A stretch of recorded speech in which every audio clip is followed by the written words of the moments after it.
अस्सलाम वालेकुम स्टूडेंट्स।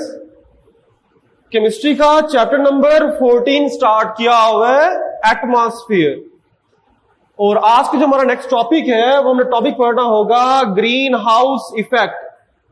बेटा ग्रीन हाउस इफेक्ट की डेफिनेशन या ग्रीन हाउस इफेक्ट क्या होता है, इसे स्टडी करने के लिए सबसे पहले हम ये देखते हैं कि एटमॉस्फेयर के अंदर कार्बन डाइऑक्साइड की एक लेयर है। अच्छा, नॉर्मली हमारे माइंड के अंदर ये स्केच है कि कार्बन डाइऑक्साइड जो है ये हार्मफुल गैस है, लेकिन ऐसा नहीं होता। कार्बन डाइऑक्साइड का एटमॉस्फेयर में होना बेनिफिशियल भी है। वो किस तरह होगा, तो carbon dioxide form a layer around the earth like a envelope. मैंने यहां पर कुछ स्केच बनाया बेटा, इस तरह हम कह रहे हैं कि ये अर्थ है, अर्थ से ऊपर एटमॉस्फेयर के अंदर कार्बन डाइऑक्साइड की एक लेयर है। अब कार्बन डाइऑक्साइड की यहां पर लेयर होने का बेनिफिट है, तो पहले हम देखते हैं advantages of carbon dioxide layer. Carbon dioxide layer के फायदे क्या है? कार्बन डाइऑक्साइड अगर एटमॉस्फेयर में है तो इसका फायदा क्या है बेटा? पहले बेनिफिट अगर हम बात करें कि कार्बन डाइऑक्साइड का एटमॉस्फेयर में होना लाजमी है। एक्चुअली होता क्या है कि एटमॉस्फेयर सूरज से जो रेडिएशंस आती हैं, सूरज से जो विजिबल लाइट आती है, ये विजिबल लाइट या अल्ट्रा वायलेट रेडिएशंस कहते हैं, ये रेडिएशंस कार्बन डाइऑक्साइड के लेयर से पास हो जाती हैं और जमीन पर आकर कन्वर्ट होती हैं इनटू हीट में कन्वर्ट होती हैं। अब जमीन के ऊपर जाकर जब ये कन्वर्ट होंगी हीट के अंदर, या इसे नाम देंगे IR रेडिएशंस, नो नाम बोल रहा हूं, जो सूरज से आ रही है वो अल्ट्रा वाले रेडिएशंस या विजिबल लाइट जमीन पर आकर किस में कन्वर्ट होती है? हीट के अंदर। हीट कह लो या IR रेडिएशंस कहेंगे इसे, जमीन पर आकर हीट में कन्वर्ट होंगी। हीट से दोबारा, ये नेचुरल फिनोमिना है, हीट से दोबारा जमीन पर आकर हीट दोबारा जमीन से रिफ्लेक्ट होकर हीट दोबारा ऊपर एटमॉस्फेयर में वापस जाती है। तो होता क्या है, ये जो हीट रिफ्लेक्ट बैक जमीन पर आने के बाद रेडिएशन जो हीट में कन्वर्ट होगी, ये हीट दोबारा वापस रिफ्लेक्ट होगी, वापस चली जाएगी। अब जब ये हीट दोबारा रिफ्लेक्ट बैक होगी तो इस हीट के रिफ्लेक्ट बैक कर जाने से कार्बन डाइऑक्साइड इस हीट को यहां से रिफ्लेक्ट नहीं होने देती, कुछ हीट को यहां पर रोक लेती है और कुछ हीट यहां से निकल जाएगी। जो कुछ हीट यहां पर रुक जाएगी, इस हीट की वजह से ये जो अर्थ है ये वार्मर गर्म रहता है और जमीन का temperature at least 15 degree centigrade रहता है। अगर ये कार्बन डाइऑक्साइड की लेयर ना होती तो जमीन का टेम्परेचर हीट ना होने की वजह से, हीट सारी वापस रिफ्लेक्ट हो जाने से जमीन का टेम्परेचर -20 होता बेटा।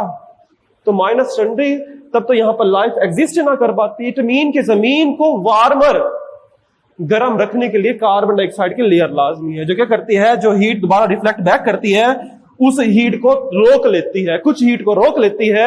उस कुछ हीट की वजह से जमीन का temperature normal at least average 15 degree centigrade रहता है, जो कि लिविंग ऑर्गेनिज्म के लिए लाजमी है। तो हमने पहला बेनिफिट क्या पढ़ा, इसी रीडिंग देखेंगे साथ में। Normal concentration of the carbon dioxide is necessary to keeping the temperature warmer on the earth. जमीन के टेम्परेचर को वार्म रखने के लिए यह लाजमी है। It allow visible light from the sun to pass through the earth. ये क्या करता है, सूरज से आने वाली रेडिएशंस को, विजिबल लाइट को तो जमीन पर आने देता है, but do not pass through the IR radiation. जो जमीन के ऊपर आकर IR रेडिएशंस बनती हैं उन्हें वापस रिफ्लेक्ट नहीं देता, उन्हें एब्जॉर्ब कर लेता है।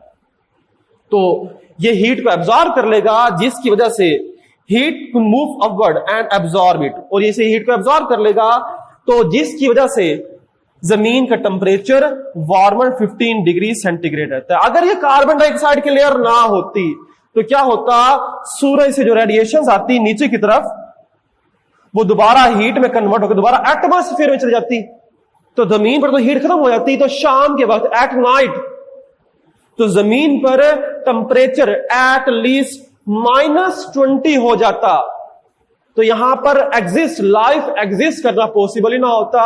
लेकिन कार्बन डाइऑक्साइड की वजह से जो हीट को यहां पर एटमॉस्फेयर में वापस नहीं जाने देता और हीट को रोक लेता है, हीट को एब्जॉर्ब कर देने वजह से रात के वक्त एट नाइट टेम्परेचर भी नॉर्मल मेंटेन रहता है, 15 डिग्री सेंटीग्रेड तक ही रहता है, और ये हमारे पास अर्थ वार्मर रहता है। ये पहला बेनिफिट हुआ, ये बेनिफिट हो गया।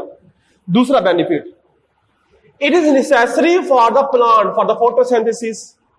कार्बन डाइऑक्साइड जैसे ह्यूमंस के लिए रिस्पायरेशन के लिए ऑक्सीजन लाजमी है, इसी तरह प्लांट्स के लिए फोटोसिंथेसिस के लिए कार्बन डाइऑक्साइड लाजमी होता है। एक्चुअली नेचुरली एक फिनोमिना हो रहा है, रिस्पायरेशन और फोटोसिंथेसिस का आपस में एक रिलेशन बना हुआ है। होता इस तरह है कि जो ह्यूमंस हैं, एनिमल्स हैं, एनिमल्स रिस्पायरेशन करते हैं। रिस्पायरेशन में क्या होगा, वो ग्लूकोज और एटमॉस्फेयर से ऑक्सीजन को यूज करते हैं। इन दोनों को यूज करते हुए, ग्लूकोज और ऑक्सीजन को यूज करते हुए कार्बन डाइऑक्साइड और वाटर प्रोड्यूस करते हैं, साथ में एनर्जी यूज करते हैं, एनर्जी प्रोड्यूस होगी। ये प्रोसेस क्या होगा, रिस्पायरेशन। रिस्पायरेशन में क्या होता है, ग्लूकोज और ऑक्सीजन यूज होती है, ऑक्सीजन यूज होगी और कार्बन डाइऑक्साइड प्रोड्यूस होती है। At the same time plants photosynthesis करते हैं। फोटोसिंथेसिस के अपोजिट है।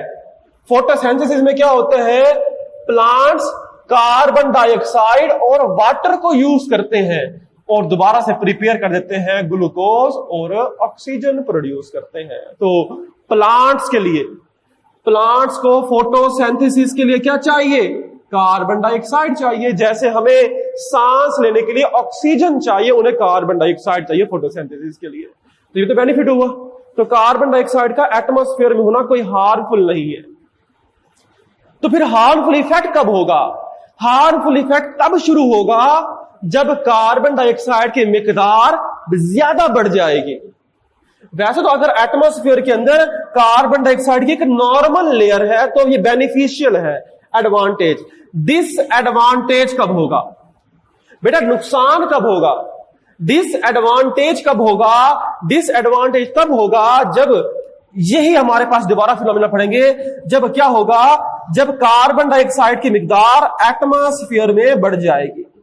कार्बन डाइऑक्साइड की लेयर एटमॉस्फेयर में बढ़ जाएगी। जब कार्बन डाइऑक्साइड की मिकदार एटमॉस्फेयर में बढ़ जाएगी तब ये नुकसानदेह होगा। तब क्या होगा, अब देखो बेटा, अब क्या होगा, अब दोबारा वही फिनोमिना जो मैंने आपको पहले बेनिफिट बताया था। जो पहले बेनिफिट था कार्बन डाइऑक्साइड के बढ़ जाने से, अब ये नुकसान हो जाएगा, इसका हार्मफुल इफेक्ट होगा। इफेक्ट क्या होगा, अब देखो दोबारा वही रिवाइज करते हैं कि सूरज से जो विजिबल लाइट आई वो तो यहां से पास हो जाएगी, अल्ट्रा वायलेट रेडिएशन से पास हो जाएंगी, जमीन पर आ गई, जमीन पर आके किस में कन्वर्ट हो जाएंगी, जमीन पर आके कन्वर्ट होगी हीट के अंदर। ये हीट दोबारा रिफ्लेक्ट बैक, दोबारा एटमॉस्फेयर में जाना चाहेगी, लेकिन कार्बन डाइऑक्साइड की लेयर इस हीट को क्या कर लेते हैं, एब्जॉर्ब कर लेते हैं। बेटा अब कार्बन डाइऑक्साइड की मिकदार ज्यादा है, हाई कंसंट्रेशन, जब कार्बन डाइऑक्साइड की मिकदार ज्यादा है तो फिर ये ज्यादा हीट को एब्जॉर्ब करेगा। जब ये ज्यादा हीट को एब्जॉर्ब करेगा, ज्यादा हीट एब्जॉर्ब क्यों हो रही है, क्योंकि कार्बन डाइऑक्साइड ज्यादा है। जब ज्यादा हीट एब्जॉर्ब होगी जिसकी वजह से जमीन का टेम्परेचर ज्यादा वार्मर, ज्यादा गर्म हो जाएगा, और इस इफेक्ट को नाम देते हैं green house effect. Green house effect, green house effect, green house दोबारा बता रहा हूं, ग्रीन हाउस इफेक्ट कि जब कार्बन डाइऑक्साइड की मिकदार बढ़ेगी तो कार्बन डाइऑक्साइड का फंक्शन है कि वो हीट को एब्जॉर्ब करे, तो ज्यादा हीट एब्जॉर्ब होगी, तो ये जमीन का टेम्परेचर ज्यादा हाई रहेगा। इस इफेक्ट को नाम देते हैं ग्रीन हाउस इफेक्ट। और इससे इफेक्ट क्या होगा, इससे होगा ग्लोबल वार्मिंग। ग्लोबल वार्मिंग होना शुरू हो जाएगी, ग्लोबल वार्मिंग होना शुरू हो जाएगी, जमीन का टेम्परेचर बढ़ना शुरू हो जाएगा, अर्थ का टेम्परेचर बढ़ना शुरू हो जाएगा। ये इसका इफेक्ट। डिसएडवांटेज, डिसएडवांटेज क्या होगा इसका, इसकी वजह से क्या होता है, डिसएडवांटेज क्या होगा हमारे पास, it causes global warming. Global warming. इसकी वजह से जमीन का जो टेम्परेचर है वो बढ़ता जा रहा है। नॉर्मल कंसंट्रेशन थी तो टेम्परेचर 15 तक रहा, जब ज्यादा हीट एब्जॉर्ब होगी तो टेम्परेचर 35, 45, 50 तक चला जाता है। वो क्यों होगा? क्योंकि कार्बन डाइऑक्साइड की मिकदार ज्यादा। इससे क्या होता है? ग्लोबल वार्मिंग का फिनोमिना होता है। ग्लोबल वार्मिंग क्यों होती है? अगर ग्लोबल वार्मिंग की अगर हम डेफिनेशन देखें तो हम ये कहेंगे सिंपली कि द अकमोलेशन, इसमें एक्चुअली होता क्या है? द अकमोलेशन ऑफ कार्बन डाइऑक्साइड, के कार्बन डाइऑक्साइड का अकोमोलेट, एटमॉस्फेयर के अंदर कार्बन डाइऑक्साइड का जमा हो जाना। The accumulation of carbon dioxide in atmosphere cause increase in atmospheric temperature, जिसकी वजह से क्या होता है? एटमॉस्फेरिक टेम्परेचर बढ़ता जाता है। इस इफेक्ट को नाम देते हैं ग्लोबल वार्मिंग। और एवरी ईयर, हर साल जमीन का टेम्परेचर 0.05 डिग्री सेंटीग्रेड इंक्रीज होता जा रहा है ड्यू टू कार्बन डाइऑक्साइड। क्योंकि कार्बन डाइऑक्साइड हम फॉसिल फ्यूल ज्यादा इस्तेमाल कर रहे हैं, कार्बन डाइऑक्साइड की मिकदार बढ़ती जा रही है तो ये ज्यादा हीट को इंट्रैप्ड रोकता है जमीन पर। जब ज्यादा हीट को रोकेगा जमीन के ऊपर तो ज्यादा टेम्परेचर जमीन पर बढ़ता जाएगा। तो बेटा ये हमारे पास फिनोमिना वैसा ही हो गया हमारे पास जो मैंने आपको लास्ट टाइम समझाया था कि कार्बन डाइऑक्साइड की लेयर ऐसी ही है। मैंने अब देखो ये दो बातें की। मैंने कहा अल्ट्रावायलेट रेडिएशन पास हो जाती हैं, हीट पास नहीं होती। मैंने कहा ऐसे ही होगा जैसे गाड़ी का शीशा होता है।